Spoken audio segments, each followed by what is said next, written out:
Subscribe کرو اور بیل دباؤ۔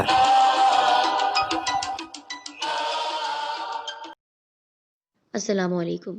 وفا ٹول اسٹوری پر یہ کہانی ہے ایک عاشق جن کی جس کی محبوبہ کو اس سے چھین لیا گیا۔ پڑھتے ہیں۔ سچی کہانی کی جانب گزارش کرتی ہوں ہمارے چینل وفا ٹول اسٹوری کو سبسکرائب کریں اور ساتھ ہی بیل آئیکن کو پریس کریں۔ رات گہری اندھیری تھی، آسمان پہ بادلوں کا بسیرا تھا، ستاروں کی مدھم روشنی کو بھی بادل چھپائے ہوئے تھے۔ گھر کے تاریک سائے بلاؤ اور جنات کی مانند کھڑے ہوئے تھے۔ گاؤں سے کچھ دور گھنے درختوں کا ایک جھنڈ تھا، جو کہ تقریباً 1 ایکڑ پر محیط تھا۔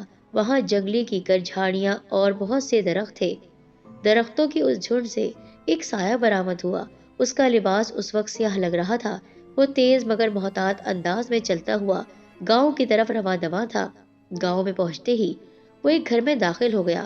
دروازہ اس کی راہ میں حائل نہ ہو سکا۔ ایسا لگتا تھا کہ وہ لکڑی کا ٹھوس دروازہ نہیں بلکہ ہوا کا جھونکا ہو۔ سایہ اندر جا کر برآمدے میں کھڑا ہو گیا۔ کمرے میں روشنی تھی، جبکہ برآمدے یعنی صحن میں روشنی کم تھی۔ سایہ یکلت کمرے میں آ گیا۔ اس بار دروازہ پھر سے اس کی راہ میں حائل نہ ہوا۔ بیڈ پہ خواب میں ڈوبی ہوئی ایک نوعمر لڑکی تھی، نوجوان خوبصورت لڑکی۔ سایہ نے اپنے ہاتھ اس کی گردن پر جما دیے۔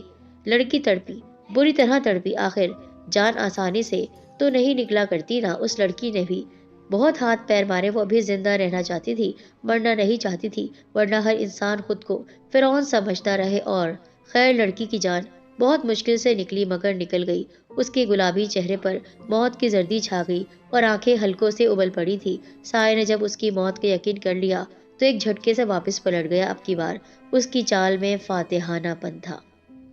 وہ ایک درخت سے ٹیک لگائے کھڑا تھا۔ سورج کی کرنیں درختوں کی شاخوں سے جھن جھن کر اس کے وجود پر دھبوں کی صورت میں بکھری ہوئی تھی۔ اس کی گہری بھوری آنکھیں سامنے ایک بہت موٹے سے درخت کے تنے کو گھور رہی تھی۔ اس کی نظروں کی گرمی یا کوئی اور بات تھی کہ تنے میں سوراخ ہو گیا۔ اس سوراخ میں سے دھواں اٹھنے لگا، سفید دھواں۔ اس دھوئے نے فضا کو گھٹن زدہ بنا دیا۔ درخت کے پاس پہنچ کر وہ رک گیا۔ اس کے چہرے پر عجیب سے تاثرات تھے۔ اس نے سیدھا ہاتھ سوراخ میں ڈال دیا۔ اس کے چہرے پر حیرت اور تجسس تھا، گویا اسے بخوبی علم ہو کہ کیا ہونے والا ہے۔ اگلے ہی لمحے اس نے ہاتھ باہر نکالا۔ اس کے ہاتھ میں موجود شے کو دیکھ کر سارے کے سارے درخت تھرا اٹھے۔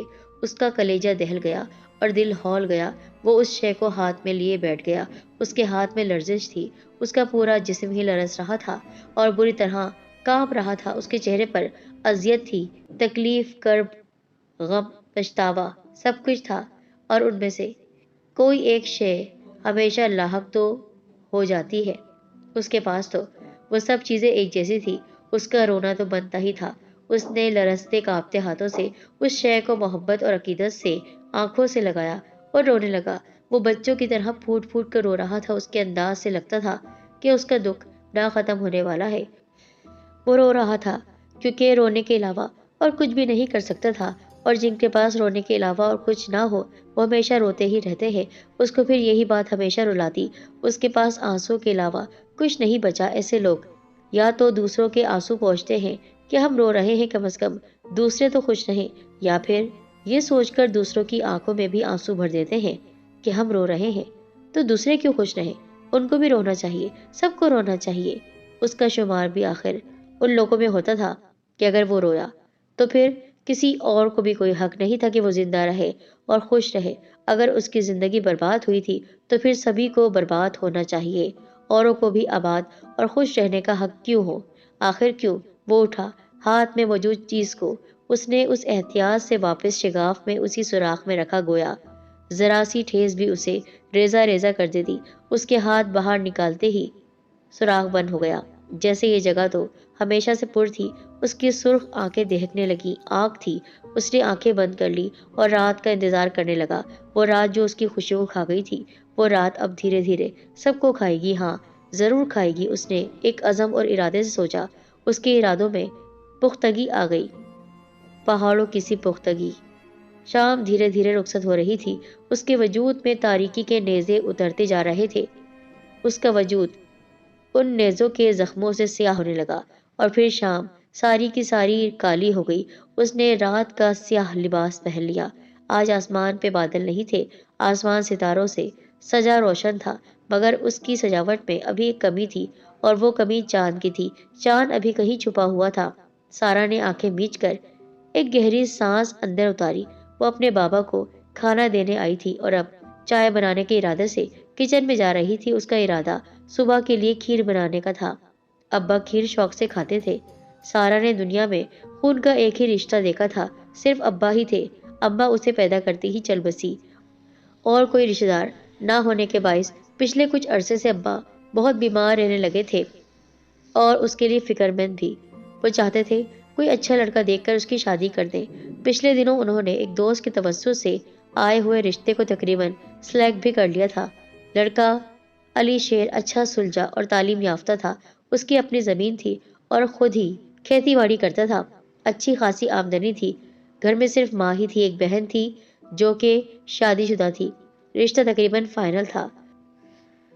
سارا چائے کے لیے کپ نکالنے لگی تھی کہ کھٹکے پر اس نے مڑ کر دیکھا اور اس کی گھٹی گھٹی سی چیخ نکل آئی۔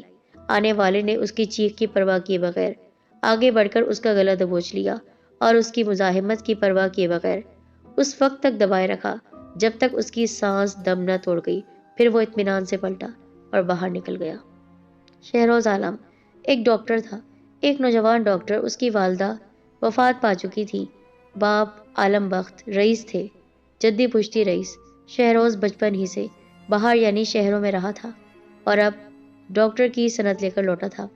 ہاسپٹل میں تو نہیں، مگر ایک کلینک اس نے بنا لیا تھا۔ ہاسپٹل بنانے کا اس کا ارادہ تھا، مگر کچھ ارادے صرف ایک ارادے ہی رہ جاتے ہیں۔ اس کی سوچوں پر ایک چاند چہرہ دستک دینے لگا۔ صوفیہ اس کی کزن تھی اور منگیتر بھی۔ اس کی منگنی اس سے پسند سے ہوئی تھی۔ وہ فطرتاً حسن پرست تھا اور حسن صوفیہ کے پاس بہت تھا۔ اسے کچھ عرصے سے صوفیہ کچھ زیادہ ہی اچھی لگنے لگی تھی اور کچھ دن تک اس کا شادی کا ارادہ تھا۔ وہ خوش تھا۔ وہ باہر نکلا اور اسی وقت اس پر ایک سایہ جھپٹا۔ شہروز چیخ بھی نہیں سکا۔ اگلے ہی منٹ میں ڈاکٹر شہروز عالم کسی بھی ڈاکٹر کی ضرورت سے بے نیاز ہو چکا تھا۔ سایہ مطمئن ہو کر پلٹ گیا۔ اس نے اسے بھی مار دیا تھا۔ سعید آفندی ایک حساس نوجوان تھا۔ وہ بہن بھائیوں میں سب سے بڑا تھا اور اس سے چھوٹا زید تھا۔ اس کے بعد ثانیہ اور تانیہ تھی۔ ابا بیمار رہتے، یوں سعید کو اپنی تعلیم کو چھوڑنا پڑا اور گھر سنبھالنا پڑا۔ ابا کی دکان تھی جو اب ایک جنرل اسٹور بن چکی تھی۔ اس نے شروع ہی سے سب گھر والوں کا بہت خیال رکھا تھا۔ کسی کی ذرا سی تکلیف بھی اسے اداس کر دی تھی۔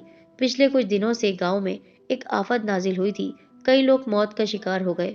اکثر لوگوں نے ایک سائے کو دیکھا تھا، مگر ان کا کہنا تھا کہ وہ سایہ ان کے دیکھتے ہی دیکھتے غائب ہو جاتا۔ سعید کو یہ بات بہت دکھ دیتی تھی کہ بے گناہ لوگ مر رہے ہیں۔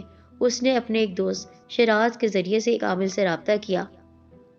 یہ پل تو کسی جنگل وغیرہ میں جا رہا ہے، تم کو بڑا ڈرایا جائے گا، مگر تم نے کسی حال میں اس دائرے سے باہر نہیں آنا۔ سایہ جب آئے گا تو آگے اس کا فیصلہ خود ہی کر لینا۔ اگر واپس جانا ہے تو ٹھیک ہے، ورنہ پھر اس عمل کو 11 بار دہرا کر اس پر پھونک مارنا، وہ جل جائے گا۔ سعید نے عامل کی بات غور سے سنی اور اب وہ تیار تھا عمل کرنے کو۔ اسے رات کا انتظار تھا۔ رات ہو چکی تھی۔ چلتے چلتے درختوں کے جھنڈ تک وہ پہنچ گیا۔ اس کے دل میں ایک عجیب سے ڈر پیدا ہونے لگا، جیسے کچھ ہو جائے گا، لیکن عمل تو اس کو پورا کرنا ہی تھا۔ اس نے حصار کھینچا اور بیٹھ کر عمل شروع کر دیا۔ کچھ ہی دیر گزری تھی کہ اندھیرا جیسے غائب ہو گیا۔ اب وہ ہر شے کو واضح دیکھ سکتا تھا، جیسے دن ہو۔ زمین سامنے سے پھٹی اور اس میں سے ایک ڈھانچہ برآمد ہوا۔ وہ ڈھانچہ سعید کی طرف بڑھنے لگا۔ ڈھانچے کے چلنے سے کھڑکھڑاہٹ ہو رہی تھی، ہڈیاں کڑک رہی تھی۔ اس ڈھانچے نے ایک درخت کو انگلی سے اشارہ کیا اور درخت زمین پر آ گرا۔ اس کی جڑیں بھی باہر کو نکل آئی تھی۔ پھر اس کے اشارے پر سارے درخت ہی گرنے لگے۔ درختوں کا ایک امپار سا لگ گیا۔ صرف ایک ہی پیڑ بچا تھا جس کے نیچے سعید بیٹھا عمل کر رہا تھا۔ ڈھانچے نے اس درخت کی طرف اشارہ کیا، وہ درخت بھی گرنے لگا تو سعید کا دل پھٹنے لگا۔ موت اس کے سر پر تھی۔ اگر وہ اسی طرح بیٹھا رہتا تو موت یقینی تھی، لیکن یہ نظر کا فریب بھی تو ہو سکتا ہے۔ یہ سوچ کر آنکھیں بند کر لی۔ کچھ دیر کے بعد اس نے آنکھیں کھولی تو پیڑ اپنی اصلی حالت میں صحیح سلامت کھڑے تھے۔ اب اس کی کچھ ہمت بندھی۔ اس کو بہت ڈرایا گیا تھا۔ وہ ڈرتا تو رہا، مگر حصار سے باہر نکلنے کی حماقت نہ کی۔ پھر اس نے ایک سائے کو اپنی طرف آتے ہوئے دیکھا۔ اب عمل میں تھوڑی دیر باقی تھی۔ سایہ اس کے پاس آ کر رک گیا۔ یہ عمل بند کرو، میں تمہیں دولت سے مالا مال کر دوں گا۔ یہ سن کر سعید چپ رہا۔ عمل اب ختم ہونے والا تھا۔ اس سائے نے اسے بہت لالچ دیا، آخر میں دھمکیوں پر اتر آیا، مگر سعید برابر عمل میں مصروف رہا۔ بس عمل ختم ہوتے ہی سعید نے سائے کو مخاطب کیا، تم بے گناہ لوگوں کو کیوں مار رہے ہو؟ اس سائے نے جواب دیا۔ سعید کو یوں گھور رہا تھا جیسے اس کی روح کانپ گئی۔ اس کی آواز میں دکھ تھا۔ میں نے کسی کا کیا بگاڑا تھا؟ سائے نے اب جسمانی شکل اختیار کر لی۔ اسے دیکھ کر سعید چونک گیا۔ زبیدہ کو اس نے پہلی بار اپنی حویلی میں دیکھا۔ اس وقت وہ گلی سے گزر رہا تھا۔ اس کی نظر چھت پر کھڑی زبیدہ پر گئی۔ وہ بہت دیر تک اسے دیکھتا رہا، پھر یہ اس کا معمول بن گیا۔ سردیوں کا موسم تھا، لہٰذا اکثر اوقات زبیدہ چھت پر موجود ہوتی تھی۔ محبت کے جادو نے اثر کیا اور زبیدہ بھی اس کی طرف متوجہ ہونے لگی، کیونکہ وہ اس کو دیکھ سکتا تھا۔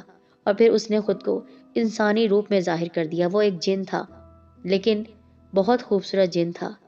اس کی نیلی نیلی آنکھیں، زبیدہ ان کی دیوانی ہو گئی۔ ایک دن ملک جہانزیب نے ان دونوں کو باتیں کرتے ہوئے دیکھ لیا۔ کیونکہ اس وقت وہ انسانی روپ میں تھا، اس لیے اس کو بھی نظر آ گیا تھا۔ اس نے سوچا کہ میں ایسا کوئی عمل کرتا ہوں کہ سانپ بھی مر جائے اور لاٹھی بھی نہ ٹوٹے۔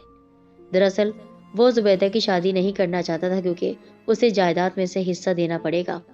اس کے ذہن میں ایک ترکیب آئی۔ اس نے اگلے دن ہی عمل کر ڈالا۔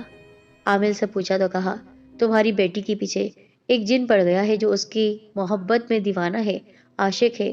اس کو ہٹا دو، اس کو ختم کر دو اور جلا دو۔ تمہاری بیٹی کا کچھ نہیں جائے گا۔ مجھے قید کر لیا گیا، لیکن مجھے خبر نہیں تھی کہ مجھے مارنے کے ساتھ ساتھ وہ لوگ زبیدہ کو بھی مار دیں گے۔ ہم دونوں کو ایک ساتھ جلا دیا گیا۔ میں تو ویسے ہی ناری ہوں، آگ میں جل رہا تھا، لیکن ان سب نے مجھے بھی مار دیا، میرے زبیدہ کو بھی۔ پر میں وہاں سے گیا نہیں تھا، پھر لوٹ کر آیا، ان سب کو ختم کیا، سب کے گلے دبا کر ان کی جان لے لی۔ میری زبیدہ کو مجھ سے چھین لیا تھا ان سب نے۔ آج میں سب سے بدلے لے رہا ہوں۔ اگر تم مجھے پھر سے یہاں سے ہٹا دو گے تو میں ان قاتلوں تک نہیں پہنچ سکوں گا، لیکن وعدہ کرتا ہوں کہ جب تک آخری قاتل موجود ہے تب تک یہاں ہوں، اس کے بعد چلا جاؤں گا ہمیشہ ہمیشہ کے لیے۔ میری محبت سے مجھے چھین لیا گیا۔ میں قوم جنات سے ہوں، اس حویلی میں رہتا تھا، ہمیشہ اس کو دیکھتا تھا، اس کا دیوانہ تھا، پر مجھے اس سے الگ کر دیا گیا۔ الگ، یہ کہہ کر وہ غائب ہو گیا۔ سعید کچھ نہیں کر سکا۔ وہ جانتا تھا کہ وہ ایک عاشق سے بات کر رہا ہے، اور عاشق کبھی کسی کو بلا وجہ نقصان نہیں پہنچاتے ہیں، وہ تو صرف محبوب کی جدائی کا غم سہتے رہتے ہیں اور قاتلوں سے بدلہ لیتے ہیں۔ السلام علیکم۔